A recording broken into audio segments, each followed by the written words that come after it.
What's up, teachers? This is not one for students. So Cameron, I swear to God, if you comment again, awesome.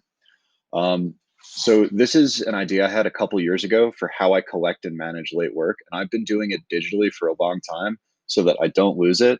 And because late work, as in my experience, is an issue of equity, and having an efficient system for turning in late work and giving students confidence that they did it is really helpful to students who tend to struggle, especially with mental health issues. And it's not like there's anything going on that's going to make that happen. There's a lot. This is not easy, and I'm not going to teach you all of the steps to do it. If you want those, please check the links below for like how to do some of the things I'm doing. But this is just an idea that I would like to say I had, but I actually stole. You make a late work form that asks like the student's name, the asks for the parent or guardian email, whatever class period they're in, so that I can sort and find it in the grade book. I code assignments by number in Classroom, so it puts it all in order, and it's really easy for me and for the students. The original due date and why is the assignment late? And this one is really important, is a short answer. And it's important to tell the students that their parent or guardian may ask them about it. Because the magic, oh, and then a place to upload the assignment. The magic of this is it automatically will send in, it will track the late work in this spreadsheet in the order in which I get it.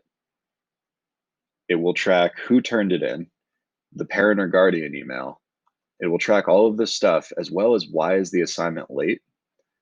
It also means I don't have to dig through Classroom to find things, because that can be hard if you're using Classroom to manage late assignments and you don't use the to-do or the planner that they develop for teachers. And then it'll email, see where it says email sent from a no reply email address to these people.